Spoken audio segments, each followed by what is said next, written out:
ರೇಣುಕಾಸ್ವಾಮಿ ಕೊಲೆ ಆರೋಪಿ ದರ್ಶನ್ ಭೇಟಿಗೆ ಮುಂದಾದ ಪ್ರಭಾವಿ ಶಾಸಕ ದರ್ಶನ್ಗೆ ಹಳೆ ಕೇಸ್ಗಳೇ ಉರುಳಾಗಿದ್ದ 4 ಆರೋಪಿಗಳು ತುಮಕೂರು ಜೈಲ್ಗೆ ಶಿಫ್ಟ್.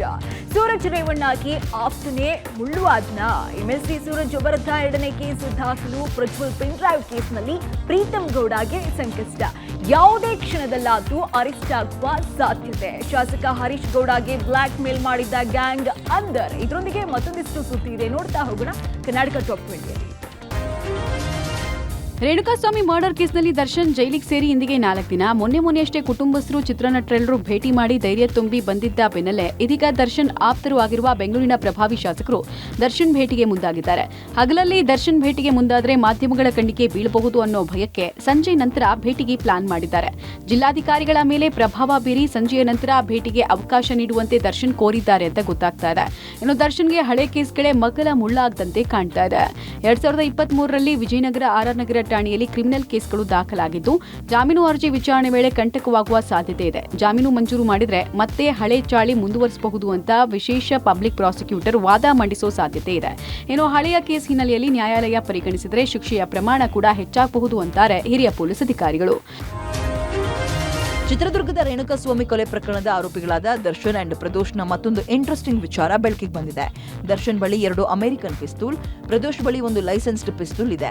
ಲೋಕಸಭಾ ಚುನಾವಣೆ ವೇಳೆ ಲೈಸೆನ್ಸ್ ಪಡೆದಿರೋ ಎಲ್ಲ ಶಸ್ತ್ರಾಸ್ತ್ರಗಳನ್ನು ಪೊಲೀಸರಿಗೆ ಒಪ್ಪಿಸಬೇಕು. ಆದರೆ ಅತಿ ಗಣ್ಯರಿಗೆ ಅನಿವಾರ್ಯದ ಬಗ್ಗೆ ದಾಖಲೆ ಕೊಟ್ಟು ವಿನಾಯಿತಿ ಪಡೆಯಬಹುದು.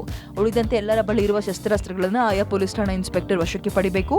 ನಗರದ 277 ಜನರಿಗೆ ಶಸ್ತ್ರಾಸ್ತ್ರ ಠೇವಣಿ ವಿನಾಯಿತಿ ಕೊಡಲಾಗಿತ್ತು. ಆ ಪೈಕಿ ಅತಿ ಗಣ್ಯರಿಗೆ ಕೊಡುವ ವಿನಾಯಿತಿಯಲ್ಲಿ ನಟ ದರ್ಶನ್ ಹಾಗೂ ಪ್ರದೋಷ್ಗೆ ವಿನಾಯಿತಿ ಕೊಡಲಾಗಿದೆ. ಕಳೆದ ಮಾರ್ಚ್ 27ರಂದು ಖುದ್ದು ಬೆಂಗಳೂರು ಪೊಲೀಸ್ ಕಮಿಷನರೇ ವಿನಾಯಿತಿ ಕೊಟ್ಟು ಆದೇಶ ಹೊರಡಿಸಿದ್ರು. ಸದ್ಯ ದರ್ಶನ್ ಮತ್ತು ಪ್ರದೋಷ್ ಪಿಸ್ತೂಲ್ಗಳನ್ನು ವಶಕ್ಕೆ ಪಡೆಯುವಂತೆ ಆರ್ಆರ್ ನಗರ ಮತ್ತು ಗಿರಿನಗರ ಪೊಲೀಸರಿಗೆ ತನಿಖಾಧಿಕಾರಿಗಳು ಪತ್ರ ಬರೆದು ಸೂಚಿಸಿದ್ದಾರೆ. ರೇಣುಕಾಸ್ವಾಮಿ ಕೊಲೆ ಕೇಸ್ನಲ್ಲಿ ಜೈಲು ಸೇರಿರುವ ಪವಿತ್ರ ಗೌಡ ಕಳೆದ ಕೆಲ ದಿನಗಳಿಂದ ಮಾನಸಿಕವಾಗಿ ಕುಗ್ಗಿ ಹೋಗಿದ್ರು. ಆದರೆ ನಿನ್ನೆ ಮಗಳು, ತಂದೆ, ತಾಯಿ, ಸಹೋದರನನ್ನ ಭೇಟಿ ಆಗ್ತಾ ಇದ್ದ ಹಾಗೆ ಪವಿತ್ರ ಗೌಡ ಕೊಂಚ ನಿರಾಳರಾಗಿದ್ದಾರೆ. ಇವತ್ತು ಕೊಂಚ ರಿಲ್ಯಾಕ್ಸ್ ಮೂಡ್ನಲ್ಲಿದ್ದಾರೆ. ಇದೇ ಪ್ರಕರಣದಲ್ಲಿ ಪರಪ್ಪನ ಅಗ್ರಹಾರದಲ್ಲಿರುವ ಆರೋಪಿಗಳಾದ ಕಾರ್ತಿಕ್ ಅಲಿಯಾಸ್ ಕಪ್ಪೆ, ನಿಖಿಲ್ ನಾಯಕ್, ಕೇಶವಮೂರ್ತಿ ಹಾಗೂ ರವಿಶಂಕರ್ನನ್ನ ತುಮಕೂರಿನ ಜೈಲಿಗೆ ಶಸ್ತ್ರಸಜ್ಜಿತ ಬೆಂಗಾವಲು ಪಡೆಯೊಂದಿಗೆ ಶಿಫ್ಟ್ ಮಾಡಲಾಗಿದೆ. ಈ ಮಧ್ಯೆ ರೇಣುಕಾಸ್ವಾಮಿ ಕೊಲೆ ಕೇಸ್ನ ತನಿಖಾಧಿಕಾರಿ ಎಸಿಪಿ ಚಂದನ್ ಗೃಹ ಸಚಿವ ಪರಮೇಶ್ವರ್ ಅವರನ್ನ ಭೇಟಿ ಮಾಡಿ ಮಾತುಕತೆ ನಡೆಸಿದ್ದಾರೆ. ಅವ್ರದ್ದೇನೋ ಬೇರೆ ಅವ್ರದ್ದು ಪರ್ಸನಲ್ ಕೆಲಸಕ್ಕೆ ಬಂದಿದ್ರು. ಮಾಜಿ ಸಚಿವ ರೇವಣ್ಣ ಪುತ್ರರಿಗೆ ಒಂದರ ಮೇಲೊಂದು ಸಂಕಷ್ಟ ಎದುರಾಗ್ತಾನೆ ಇದೆ. 2ನೇ ಅಸಹಜ ಲೈಂಗಿಕ ಕೇಸ್ ಸಂಬಂಧ ಸೂರಜ್ ಬ್ರಿಗೇಡ್ನ ಖಜಾಂಜಿ ಹೊಳೆನರಸೀಪುರ ಮೂಲದ ಯುವಕನಿಂದ ದೂರು ಕೊಟ್ಟಿದ್ದಾರೆ. 2ನೇ ಸಂತ್ರಸ್ತ 11 ಪುಟಗಳ ಸುದೀರ್ಘ ದೂರು ಕೊಟ್ಟಿದ್ದು, 4 ವರ್ಷಗಳ ಹಿಂದೆ ಕೊರೋನಾ ಟೈಮ್ನಲ್ಲಿ ಹೊಳೆನರಸೀಪುರ ತಾಲೂಕಿನ ಗನ್ನಿಕಡದ ತೋಟದ ಮನೆಯಲ್ಲಿ ಲೈಂಗಿಕ ದೌರ್ಜನ್ಯದ ಆರೋಪದ ಬಗ್ಗೆ ದೂರು ಕೊಟ್ಟಿದ್ದಾರೆ. ಮೊದಲ ಸಂತ್ರಸ್ತನ ಮೇಲೆ ಅಸಹಜ ಲೈಂಗಿಕ ದೌರ್ಜನ್ಯ ನಡೆದಿರೋ ಬಗ್ಗೆ 2ನೇ ಸಂತ್ರಸ್ತ ಒಪ್ಪಿಕೊಂಡಿದ್ದಾನೆ. ನನ್ನ ಮೇಲೂ ಅಸಹಜ ಲೈಂಗಿಕ ದೌರ್ಜನ್ಯ ಆಗಿದೆ ಅಂತ ಸಂತ್ರಸ್ತ ದೂರಿದ್ದಾನೆ. ಕಳೆದ 7 ವರ್ಷ ಸೂರಜ್ ಜೊತೆಗಿದ್ದು ಕೊರೋನಾ ಟೈಮ್ನಲ್ಲೂ ನನ್ನ ಜೊತೆ ಅಸಹಜ ಲೈಂಗಿಕ ಕ್ರಿಯೆಯಲ್ಲಿ ತೊಡಗಿರುವುದಾಗಿ ಆರೋಪಿಸಿದ್ದಾನೆ. ದೂರು ಆಧರಿಸಿ ಹೊಳೆನರಸೀಪುರ ಗ್ರಾಮಾಂತರ ಠಾಣೆಯಲ್ಲಿ ಎಫ್ಐಆರ್ ದಾಖಲಾಗಿದೆ. ಪ್ರಕರಣ ಈಗ ಸಿಐಡಿಗೆ ವರ್ಗ ಆಗಿದೆ. ಹೊಳೆನರಸೀಪುರ ಗನ್ನಿಕಡದ ತೋಟದ ಮನೆಯಲ್ಲಿ ಸೂರಜ್ ರೇವಣ್ಣ ಕರೆದೊಯ್ದು ಸಿಐಡಿ ಸ್ಥಳ ಮಹಜರ್ ನಡೆಸಿದೆ. ಪ್ರಜ್ವಲ್ ರೇವಣ್ಣ ಪೆನ್ಡ್ರೈವ್ ಕೇಸ್ಗೆ ಮತ್ತೊಂದು ತಿರುವು ಸಿಕ್ಕಿದೆ. ಬೆಂಗಳೂರಲ್ಲಿ ಪೆನ್ಡ್ರೈವ್ ಖರೀದಿ ಮಾಡಿಸಿದ್ದ ಆರೋಪದ ಅಡಿಯಲ್ಲಿ ಹಾಸನದ ಮಾಜಿ ಶಾಸಕ ಪ್ರೀತಂ ಗೌಡಗೂ ಬಂಧನದ ಭೀತಿ ಎದುರಾಗಿದೆ. ಸೆಕ್ಷನ್ 66E ಅಡಿಯಲ್ಲಿ ಕೇಸ್ ದಾಖಲಾಗಿದ್ದು, ಯಾವುದೇ ಕ್ಷಣದಲ್ಲಿ ಎಸ್ಐಟಿ ನೋಟಿಸ್ ಕೊಟ್ಟು ಅರೆಸ್ಟ್ ಮಾಡುವ ಸಾಧ್ಯತೆ ಇದೆ. ಈಗಾಗಲೇ 2 ಪ್ರೀತಂ ಗೌಡ ಆಪ್ತರನ್ನ ಅರೆಸ್ಟ್ ಮಾಡಲಾಗಿದೆ. ಇನ್ನು ಪ್ರೀತಂ ಗೌಡ ವಿರುದ್ಧ ದೂರು ದಾಖಲಾಗಿದೆ. ತನಿಖೆ ನಡೆಯುತ್ತೆ. ತನಿಖೆಯಲ್ಲಿ ಅವರ ಪಾತ್ರ ಕಂಡು ಬಂದರೆ ಕಾನೂನು ಪ್ರಕಾರ ಕ್ರಮ ಕೈಗೊಳ್ಳಲಾಗುತ್ತೆ ಅಂತ ಗೃಹ ಸಚಿವ ಪರಮೇಶ್ವರ್ ಹೇಳಿದ್ದಾರೆ. ಅವರಿಗೆ ಕಂಪ್ಲೇಂಟ್ ಕೊಟ್ಟಿದ್ದಾರೆ ಅಂತೇಳಿ ಅವರಿಗೆ ಎಫ್ಐಆರ್ ಮಾಡಿದ್ದಾರೆ.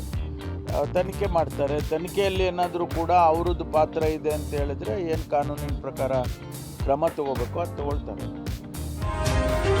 ಚಾಮರಾಜ ಕ್ಷೇತ್ರದ ಕಾಂಗ್ರೆಸ್ ಶಾಸಕ ಹರೀಶ್ ಗೌಡ ಸೇರಿದಂತೆ ವಿವಿಐಪಿಗಳಿಗೆ ಹನಿ ಟ್ರ್ಯಾಪ್ ಮಾಡಿ ಬ್ಲಾಕ್ ಮೇಲ್ ಮಾಡ್ತಾ ಇದ್ದ ಆರೋಪಿಗಳನ್ನ ಸಿಸಿಬಿ ಪೊಲೀಸರು ಬಂಧಿಸಿದ್ದಾರೆ. ಮೈಸೂರು ಮೂಲದ ಸಂತೋಷ್ ಪುಟ್ಟರಾಜು ಬಂಧಿತರು. ಹೋಟೆಲ್ಗಳಲ್ಲಿ ಉಳ್ಕೊಳ್ತಾ ಇದ್ದ ವಿವಿಐಪಿಗಳನ್ನ ಹನಿ ಟ್ರ್ಯಾಪ್ ಮಾಡಿ ನಂತರ ವಿಡಿಯೋ ಮುಂದಿಟ್ಕೊಂಡು ಆರೋಪಿಗಳು ಬ್ಲಾಕ್ ಮೇಲ್ ಮಾಡ್ತಾ ಇದ್ರು. ಕೋಟ್ಯಾಂತರ ರೂಪಾಯಿಗೆ ಬೇಡಿಕೆ ಇಡ್ತಾ ಇದ್ರು ಅನ್ನೋ ಆರೋಪ ಕೇಳಿಬಂದಿದೆ. ಯುವತಿಯನ್ನ ಕಳಿಸಿ ಹಿಡನ್ ಕ್ಯಾಮೆರಾ ಇಟ್ಟು ರೆಕಾರ್ಡ್ ಮಾಡ್ಕೊಳ್ತಾ ಇದ್ರು. ಬಳಿಕ ಈ ವಿಡಿಯೋವನ್ನ ವಿವಿಐಪಿಗಳಿಗೆ ಕಳಿಸ್ತಾ ಇದ್ರು. ನಿಮ್ದೇ ವಿಡಿಯೋ ಅಂತ ಬ್ಲಾಕ್ ಮೇಲ್ ಮಾಡ್ತಾ ಇದ್ರು. ಇದೇ ರೀತಿ ಶಾಸಕ ಹರೀಶ್ ಗೌಡಗೂ ಬೆದರಿಕೆ ಹಾಕಲಾಗಿದೆಯಂತೆ. ಆದರೆ ಈ ಆರೋಪವನ್ನ ಶಾಸಕ ಹರೀಶ್ ಗೌಡ ತಳ್ಳಿ ಹಾಕಿದ್ದಾರೆ. ನನ್ನ ಮೇಲೆ ಯಾವುದೇ ಹನಿ ಟ್ರ್ಯಾಪ್ ನಡೆದಿಲ್ಲ ಅಂತ ಸ್ಪಷ್ಟನೆ ಕೊಟ್ಟಿದ್ದಾರೆ. ಹನಿ ಟ್ರ್ಯಾಪ್ ನನಗೇನು ಮಾಡಿಲ್ಲ. ನನ್ನ ಕಾನ್ಸ್ಟಿಟ್ಯೂನ್ಸಿಲಿ ಸುಮಾರು ಒಂದು 8 ರಿಂದ 10 ಜನಕ್ಕೆ ಹನಿ ಟ್ರಾಪ್ಗಳನ್ನ ಮಾಡಿದ್ರು. ನನಗೆ ಪರಿಚಯ ಇರುವಂಥವರು ಒಂದಿಬ್ಬರು ಬಂದು ನನಗೆ ವಿಚಾರವನ್ನು ತಿಳಿಸಿದ್ರು. ಅವರೆಲ್ಲರೂ ತುಂಬ ಗೌರವಯುತವಾಗಿ ಬದುಕ್ತಾ ಇರುವಂಥ ವ್ಯಕ್ತಿತ್ವ ಇರುವಂಥ ವ್ಯಕ್ತಿಗಳು.